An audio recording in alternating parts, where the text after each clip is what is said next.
একের পর এক সিরিয়াল কিন্তু সুপারহিট, মানে আদি অনন্তকাল ধরে ঠিক যেরকম আমরা দেখতে ভালোবাসতাম সেরকমই প্রমাণ রেখেছে। আর এবার তার চরিত্রটি আদি অনন্তকালের, নাম পরশুরাম। না, মুখের কথাটা ছিনিয়ে নিল, আদি অনন্তকাল তার সঙ্গে পরশুরাম একটা অদ্ভুত সিনক্রোনাইজেশন আছে। তো ঠিক আছে, ও আমার মুখের কথাটাই বলে দিল পুরো। আমি তো ওটা ভেবেই আর কি স্টার্টটা করেছিলাম, লাইনটা নিয়ে নিল। ওকে, ইন্দ্রদার সাথে তো কিছুদিনের আলাপ আর কি, একটু কিছু বছর যুক্ত করে দিই, সেই জন্য আমি বুঝে গেছে কোন ইন্দ্রদা কী কী বলতে চায়। ইন্দ্রদা, সব থেকে প্রথম কথা যেটা, সিরিয়াল মানেই হচ্ছে কি নারী কেন্দ্রিক হয়। আজকের নায়ক পরশুরাম, হ্যাঁ, যেখানটা পুরুষ কেন্দ্রিক ব্যাপারটা বলাটা, যেখানটা খুব মানে সিনেম্যাটিক বিষয়টা, জানো তো, পুরো বিষয়টাই প্রচণ্ড সিনেম্যাটিক ইন অ্যাকচুয়াল সেন্সে। ঘরের বাইরে এন্টারটেনমেন্ট, আমরা টেলিভিশনে যেটা দেখি ঘরের মধ্যে নানা রকম ড্রামা, কুটকাচালি, রোম্যান্স সব মিলিয়ে মিশিয়ে একটা এন্টারটেনিং করার চেষ্টা করি। দিস ইজ ঘরের বাইরে entertainment, what we see in cinema, larger than life. So this is Parashuram. আমি পুরুষ কেন্দ্রিক নারী কেন্দ্রিকে যাবো না, রাদার আমি বলবো যে দিস ইজ ঘরের বাইরে এন্টারটেনমেন্ট।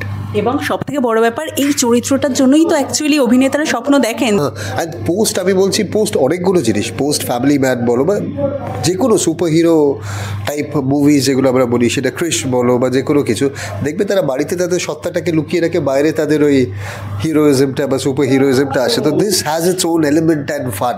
আর যে মানুষটা ভেবেছে, of course he has a lot of heroism inside him. So yeah, মানে ছোট পর্দায় সিনেমার গল্প আমরা দেখতে পাচ্ছি। একদম। আর আমার রেটিংটা তো বোধহয় প্রভাব, একদম। আর রেটিংটা এটা ভাইসি ভার্সা রিভার্সও হতে পারতো, but we are very lucky. আর আমি বললাম না, আমি আগেই বললাম একটা জায়গায় যে সোফাটা, the sofa is very comfortable. It's the producer, the person who is writing, is very comfortable. আমি জানি যে he will get the things in the proper way. আরও একটা বিষয় কিন্তু দেখার মতো, সেটা হচ্ছে ইন্দ্রতা যখনই পর্দায় আসে তখন নারীরা তো ক্রাশ খাই, এবার কিন্তু পুরুষেরাও ক্রাশ খাচ্ছে আর কি পরশুরামকে এভাবে দেখে। মানে অনেকে হয় না যে আমরা যেটা হয়ে উঠতে পারি না সেটাই পর্দার মানুষদের দেখে আমরা কিন্তু সেটাকেই ইম্যাজিন করি। আমারই তাই।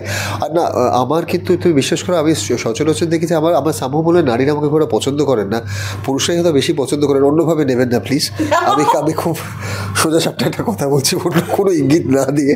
কিন্তু আমার সম্ভব হলে আমি নারীদের কাছে একটু আনএক্সেপ্ট, আমাকে খুব পছন্দ করেন, আমার পার্সোনাল ফিলিং এটা মনে হয়। মানে মেসেঞ্জারে বা ফোনে খুব একটা মেসেজ আসছে না, আপনার একটুখানি পিং করুন তো মহিলারা, বুঝিয়ে দিন আপনার কত ভক্ত রয়েছে। আমি পৃথিবীর সব থেকে আনসোশ্যাল একটি মানুষ, দয়া করে করবেন না, বেকার সময় নষ্ট করবেন না। হনুমান মানে এইসব পশু পাখিদের ভিডিও খুলে বসে থাকি, নাহলে গাড়ি বাইক, তো বেকার আপনারা অপচয় সময়ের একদম করবেন না।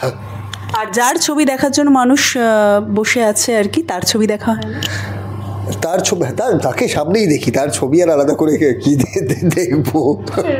শুটিংয়ের পর একটু সময় পাওয়া যায় নিজের জন্য, নিজের পার্সোনাল লাইফকে দেওয়ার মতো? Not much. সে আছে বলে একটু অ্যাডজাস্ট করে নিচ্ছি। ইভেন আমার ফ্যামিলি প্রচণ্ড অ্যাডজাস্টিং।